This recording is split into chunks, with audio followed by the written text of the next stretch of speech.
Hello guys, welcome to mystic Hindi tarot. कैसे हो आप सब लोग? I hope, I wish, I pray दिल से कि आप सब लोग ठीक होंगे, अपना ख्याल रख रहे होंगे और पॉजिटिव सोच रहे होंगे।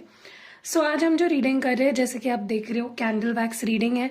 टॉपिक ये है रीडिंग का कि आपके पर्सन की करंट डीप इमोशंस क्या है, करंटली वो आपको लेकर क्या फील कर रहे हैं, आपके रिश्ते को लेकर क्या फील कर रहे हैं, ये हम इस रीडिंग में देखने वाले हैं।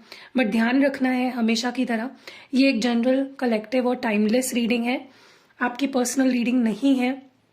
तो हर चीज़ हर बात मैच करेगी ज़रूरी नहीं होता है। Only take what resonates and leave the rest.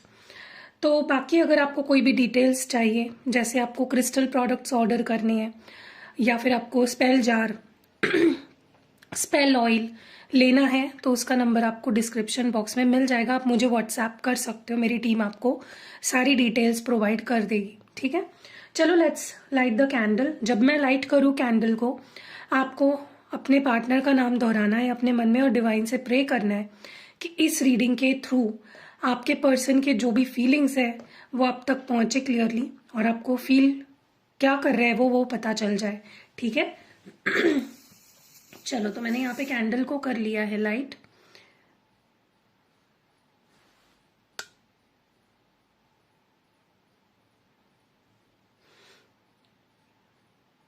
Okay, तो आई होप कि आपने अपने पार्टनर का नाम अपने मन में दोहरा लिया होगा 3 बार। और मैं आपको बताऊंगी कि आपके पार्टनर क्या कुछ फील कर रहे हैं, उनके करंट डीप फीलिंग्स और इमोशंस क्या है।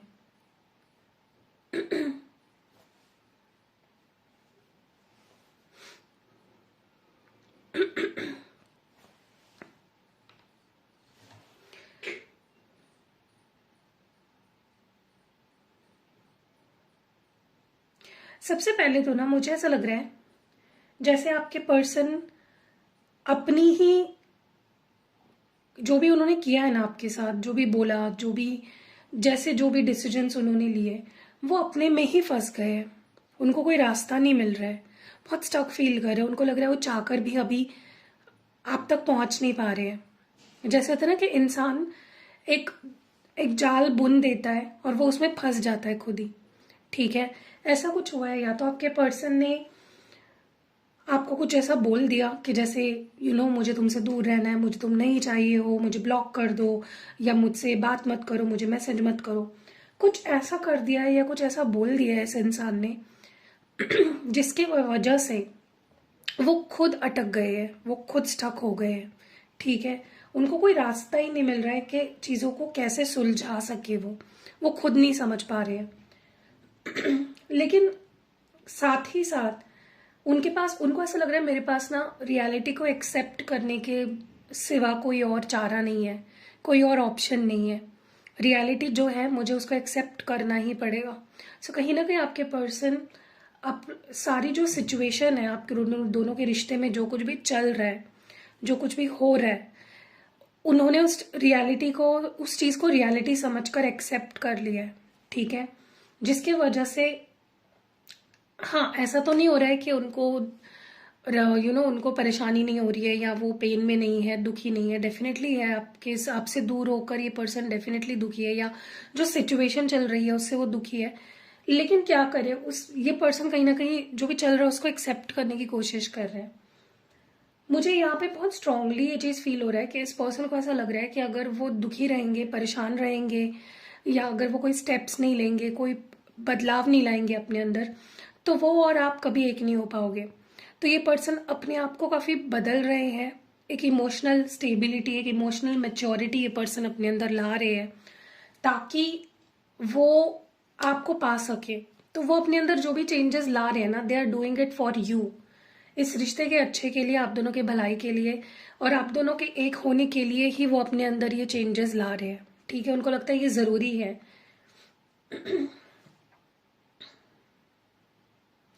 मुझे ऐसा लगता है कि अगर आप दोनों के बीच में ना कोई थर्ड पर्सन है, मतलब इस पर्सन की लाइफ में अगर कोई और है और ये चीज़ आपको पता है, मैं आपको बता दूं, ये जो भी थर्ड पर्सन है ये कार्मिक है। इनके साथ इनका एक कार्मिक बॉन्ड है, एक कार्मिक कॉन्ट्रैक्ट है, जिसके वजह से ये वहां पे फंस चुके थे। ठीक है, जिस वजह से आप दोनों के बीच में बार बार प्रॉब्लम्स आती है।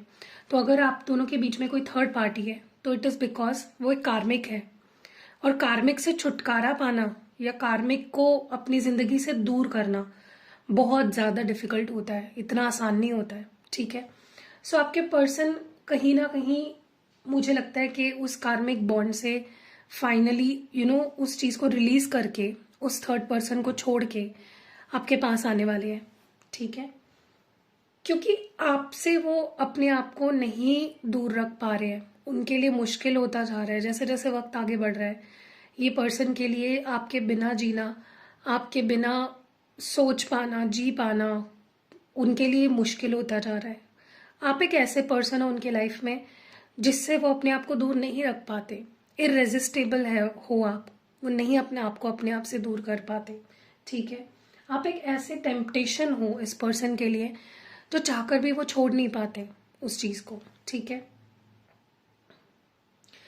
और प्रॉब्लम ये होती है ना कि जब कार्मिक होता है ना, जो कार्मिक बॉन्ड्स होते हैं ना हमारे लाइफ में, अगर कोई हमारा कार्मिक है तो जितना हम उसको छोड़ने की कोशिश करते हैं ना, उतना ही ज्यादा हमें उससे लगाव होता है, उतना ही ज्यादा हम उसको होल्ड ऑन करके रखते हैं, क्योंकि वहां पे भी टेम्पटेशन बहुत होती है।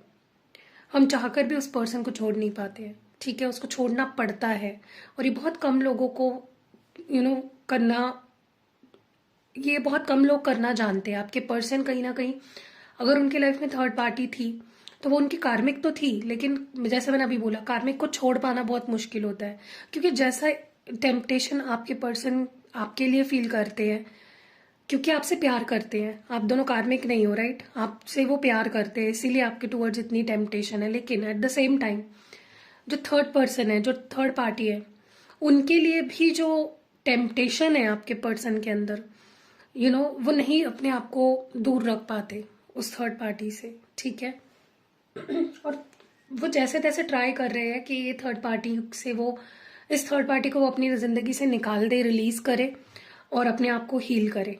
ठीक है, ये पर्सन आपके साथ एक लॉन्ग टर्म कमिटमेंट में आना चाहते हैं, ये आपसे जन्मों जन्मों का रिश्ता रखना चाहते हैं, ये आपसे आपके साथ टाइम पास नहीं करना चाहते। They want to be with you forever, हमेशा के लिए वो आपके साथ रहना चाहते हैं। तो इस पर्सन से आप आने वाले समय में लॉन्ग टर्म कमिटमेंट एक्सपेक्ट कर सकते हो। ठीक है, ये आपको अपनी फैमिली में इन्वॉल्व करना चाहते हैं, या आपको अपनी फैमिली बनाना चाहते हैं, क्योंकि देखो फैमिली सबके लिए, हम सबके लिए फैमिली सबसे ऊपर होती है, सबसे नंबर वन प्रायोरिटी हमारे लिए अगर कोई है वो हमारे फैमिली होती है, राइट। तो ये पर्सन को आपको उस लेवल पे ले जाना है जहां पे आप उनकी नंबर वन प्रायोरिटी बन जाओ। ठीक है, अगर आप उनके हस्बैंड या वाइफ बन जाओगे तो डेफिनेटली आप उनकी फैमिली का हिस्सा बन गए, फैमिली का हिस्सा बन गए तो अपने आप आपकी प्रायोरिटी उनके लाइफ में सबसे ऊपर हो जाएगी, राइट। मुझे ऐसा भी लगता है ये पर्सन सिर्फ आपके लिए इमोशनली फील नहीं करते, बहुत अट्रैक्शन भी फील करते हैं, लस्ट भी उनके अंदर आपको लेकर है। वो आपके साथ सेक्सुअल होना चाहते हैं, इंटीमेट होना चाहते हैं, और कहीं ना कहीं आपके साथ वो क्लोजनेस बढ़ाना चाहते हैं। ठीक है, बहुत सारे लोगों के लिए मुझे ऐसा लगता है ये पर्सन इस रिश्ते को एक मौका देंगे।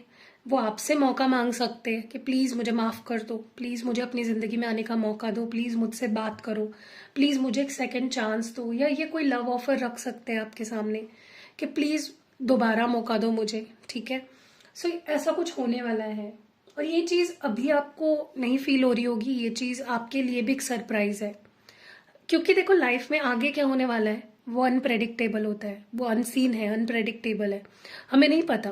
ठीक है, इसीलिए हम टैरो रीडिंग्स वगैरह देखते हैं। तो आपको मैं इस चीज में यही बता रही हूँ कि आपके पास ये पर्सन, जिस भी इंसान को लेकर आप ये रीडिंग देख रहे हो, ये पर्सन एक सेकंड चांस मांगेंगे आपसे। ठीक है, और ये चीज अभी आप नहीं देख पा रहे हो, ये आपके लिए भी एक सरप्राइज की तरह ही होगा। आप भी चौकन्न हो जाओगे कि ये क्या हुआ, ये कैसे हो सकता है, ये इंसान जो मेरा फेस तक नहीं देखना चाहता था या मुझसे रिलेशनशिप नहीं रखना चाहता था, ये मेरे साथ कैसे रिश्ता बनाना चाहता है, how is that even possible. ठीक है, ये आपके लिए भी बहुत शॉकिंग होने वाला है, क्योंकि उनको पता चल चुका है बेसिकली कि आप दोनों एक दूसरे के लिए ही बने हो, आप उनके लिए बने हो। देव अंडरस्टूड दैट। ठीक है, होता है ना, किसी किसी के लिए हमें फील होता है कि ये इंसान ही मेरा लाइफ पार्टनर होना चाहिए, ये मेरे लिए ही बना है, हम दोनों एक दूसरे के लिए ही बने हैं। ये पर्सन मुझे नहीं लगता आने वाले समय में, अगर ये आपके पास आ गए, अगर आप दोनों का रियूनियन हो गया, तो ये आपको छोड़ेंगे नहीं। ठीक है, मैं अगर मगर की बात इसलिए कर रही हूँ क्योंकि ये जनरल रीडिंग है। आपके लिए क्या होगा ये आपको अपनी पर्सनल रीडिंग में पता चलेगा, इसीलिए मैं अगर मगर की बात करूँ। सबके साथ हर चीज मैच नहीं करेगी। सो अगर आप दोनों का रियूनियन हो जाता है, ये पर्सन आपको जाने नहीं देंगे, ये आपको छोड़ेंगे नहीं, ये आपको पकड़ के रखेंगे बहुत टाइटली, क्योंकि अब ये आपको जाने नहीं देना चाहते, अब ये आपको गंवाना नहीं चाहते। ठीक है, आज तक इस पर्सन ने क्या किया है पता है? सिर्फ भागे है, प्यार से भागे है, रिश्ते से भागे है, आपके आपकी फीलिंग्स को नहीं समझा है, आपको घोस्ट किया है बार बार। On and off, on and off, on and off ही चलता रहा है इस पर्सन का। लेकिन अभी ऐसा नहीं करेंगे फ्यूचर में, ये अब आपको ना तो छोड़ेंगे ना तो कहीं जाने देंगे, और ये खुद भी नहीं जाएंगे आपसे दूर। ठीक है,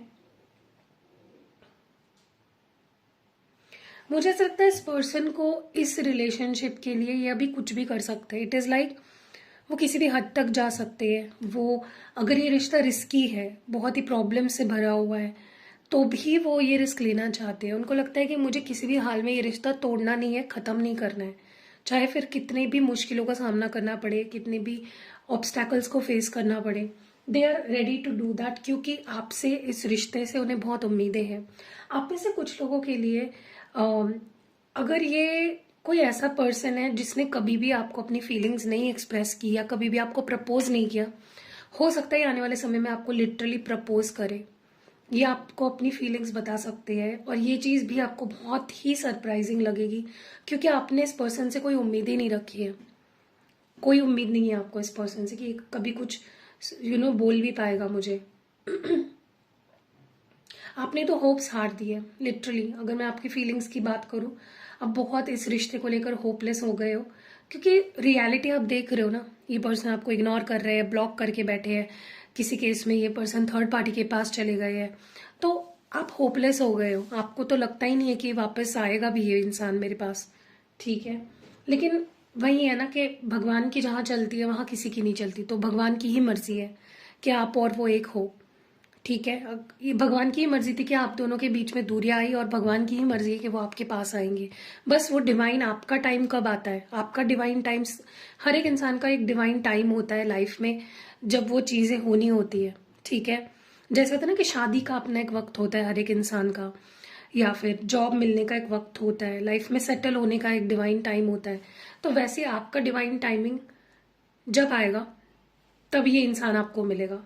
ठीक है, बस आपको रेडी रहना है। ऐसा ना हो कि ये पर्सन आपके पास आ जाए और आपके अंदर हिम्मत ही नहीं है, आप इन पे ट्रस्ट ही नहीं कर पा रहे हो।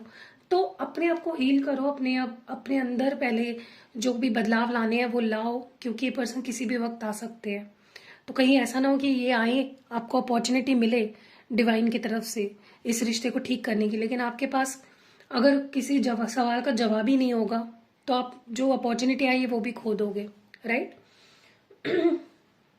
ये पर्सन शुरुआत पता है कैसे करेंगे? ये पहले आपको स्टॉक करेंगे, पहले देखेंगे कि क्या चल रहा है, क्यूरियोसिटी क्योंकि बहुत है इस पर्सन को आपको लेकर।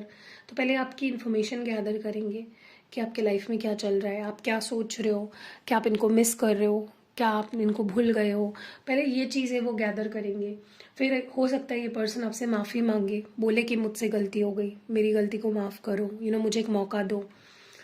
फिर ये पर्सन धीरे धीरे हो सकता है आपको अपने कंफर्ट जोन में लाने की कोशिश करे कि चलो मिल लेते हैं, बात करना शुरू करना, आपसे एक दोस्ती बढ़ाना, एक आपको कंफर्टेबल करेंगे ये person.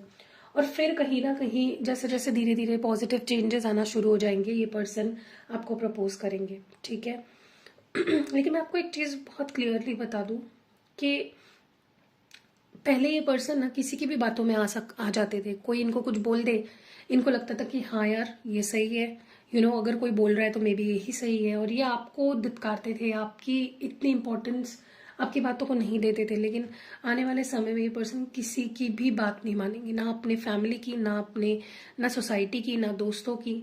They will not listen to anyone. Clearly speaking, किसी की नहीं सुनेंगे। कौन क्या बोल रहा है, कौन क्या कह रहा है, किसकी क्या सोच है, उनको कोई फर्क नहीं पड़ेगा। ठीक है, ये सिर्फ और सिर्फ अपने दिल की सुनेंगे। और आपको भी यही बोला जा रहा है कि किसी की बातों में मत आओ, अपना डिसीजन लो। आपको क्या फील होता है, क्या आपको नहीं करना है इस पर्सन पे ट्रस्ट, तो मत करो। अगर आपको लगता है कि नहीं मुझे करना है, मुझे एक मौका देना है, तो दो। लेकिन किसी की बातों में आकर अपने रिश्ते को खराब मत करो। डिवाइन से पूछो, डिवाइन से साइन मांगो। एंजल्स आपको डेफिनेटली साइंस देते हैं, ठीक है। इस पर्सन की लाइफ में कुछ फाइनेंशियल ब्लेसिंग्स भी आ रही है। हो सकता है ये पर्सन फाइनेंशियली, अगर इनके पास जॉब नहीं है तो उनको जॉब लग जाए या फिर फाइनेंशियली स्टेबल हो जाए। ओके,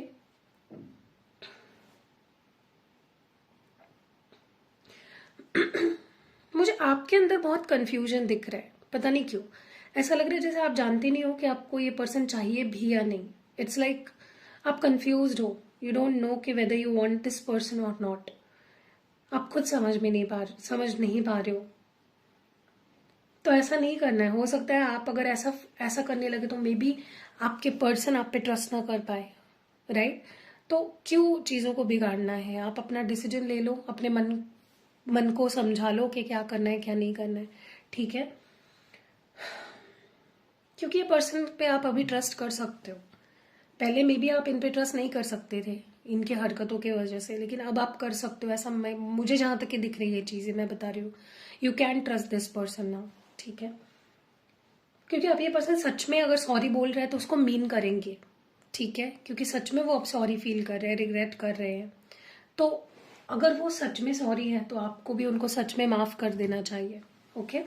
सो या कैसी लगी आपको ये प्यारी सी रीडिंग, आप मुझे कमेंट्स में ज़रूर बताइएगा। कौन सा पार्ट ज़्यादा रेजोनेट हुआ है वो अगर बताओगे तो और अच्छा लगेगा मुझे, और ताकि मुझे पता चलेगा कि हाँ कनेक्ट हो पा रहे हो आप। और या अगर कोई भी सर्विस लेनी है तो नंबर आपको डिस्क्रिप्शन बॉक्स में मिल जाएगा। मिलते हैं अगली वीडियो में, बाय।